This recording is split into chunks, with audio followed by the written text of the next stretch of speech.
Mr. Chairman, the emergence of new opportunities in the digital age is why Singapore is transforming itself into a smart nation. Smart nation is about making all our lives easier. It's about building a strong society and an economy with opportunity for all and where businesses thrive. It is important that no one gets left behind as the world becomes increasingly digital. Mr. Saktiandi Supat asked about how the government will work with businesses and the community to help citizens with this transition.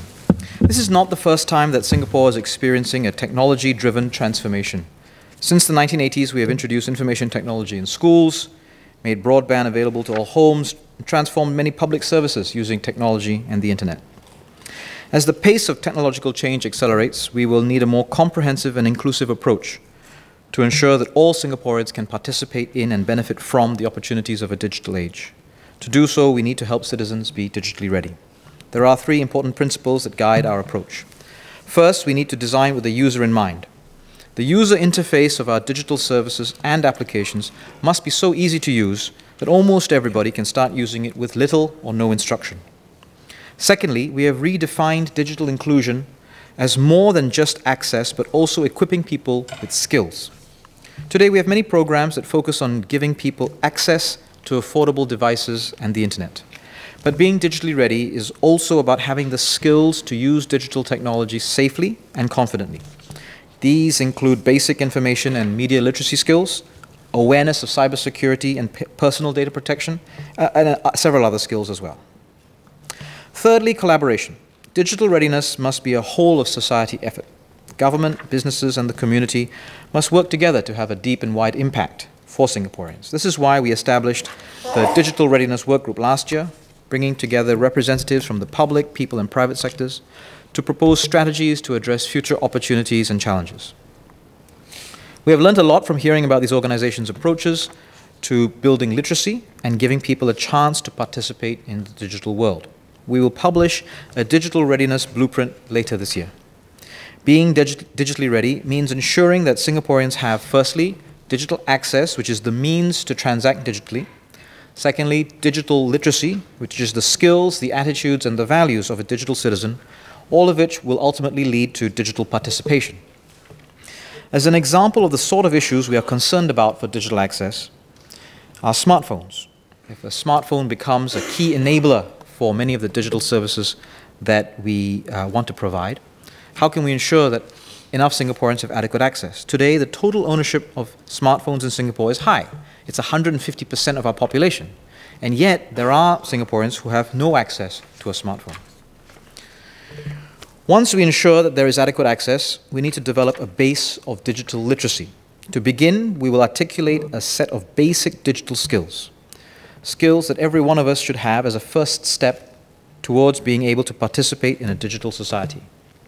The focus areas of these skills will be the ability to communicate, the ability to transact and search for information through a mobile device for day-to-day living. These skills will be articulated as a curriculum that will be made available for training providers and can also be used by family and friends or community partners who are interested in helping everyone enjoy the benefits of our smart nation.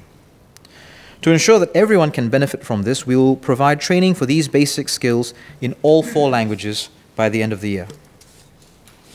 Dr. Daniel Goh asked about the government's efforts in tackling cyberbullying.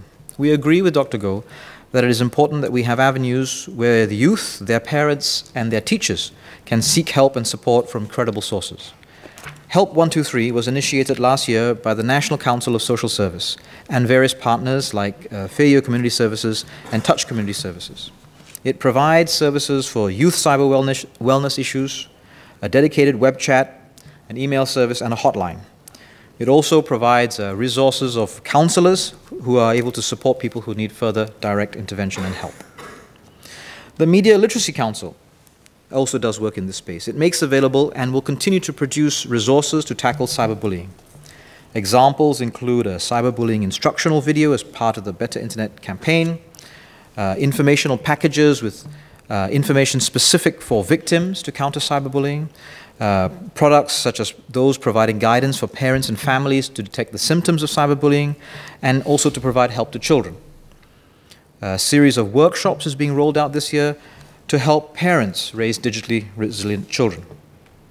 Mr. Vikram Nair asked how we can ensure that Singaporeans of all ages do not get left behind.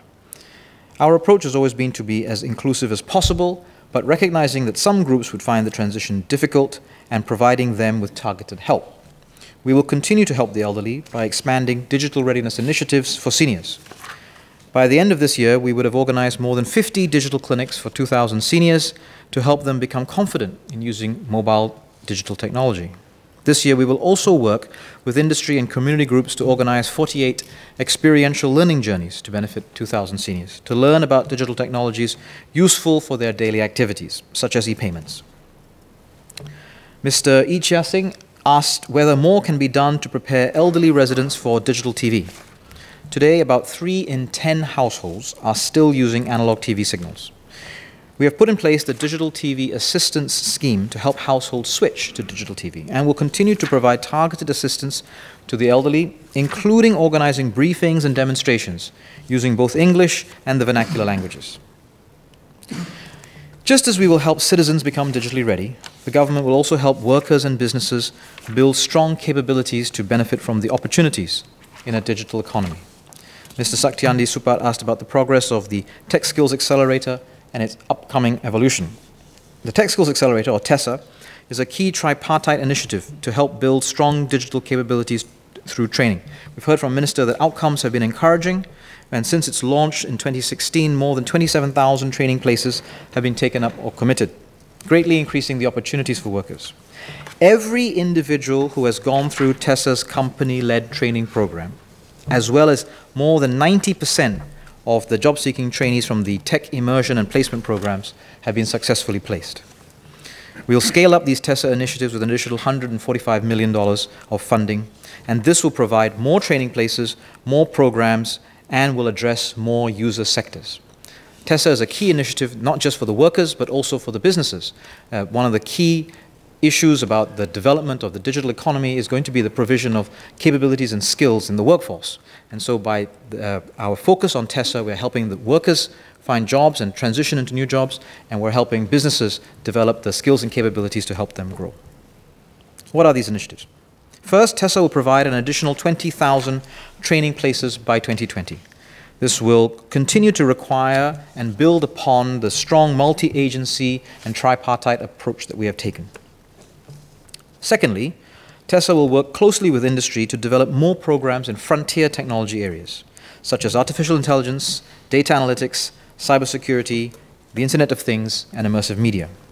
There will be more job opportunities that demand such frontier technology skills. Up to now, a significant part of what TeSA has been doing is concentrating on the existing skills gaps, the existing jobs gaps, known technologies, well-developed and mature business issues. And we need to push towards these frontier technologies to try to anticipate what would be the next steps required to grow our digital economy. I hope many more companies will work with TeSA to co-develop training programs in these areas. Thirdly, we will widen our approach towards more user sectors. ICT professionals are in demand across many economic sectors as the economy and many industries rapidly digitalize. Currently, TeSA is quite focused on the ICT sector as well as on the finance and healthcare sectors. Moving forward, TeSA will expand its training offering into the manufacturing and professional services. In line with our commitment to develop our people, TeSA will also strengthen our support for those who might need it most, such as the mid-career ICT PMETs in search of new job opportunities as the economy and the ICT job landscape evolve. Mr. Desmond Chu asked about how we can better support workers, especially mature ones, to reskill and upskill. TeSA programs have been benefiting mid-career professionals. Since 2016, approximately 10,000 TeSA training places have been taken up by those above the age of 40. But TeSA will do more to support more mid-career ICT PMETs. First, we will help to curate cross-sector ICT job openings.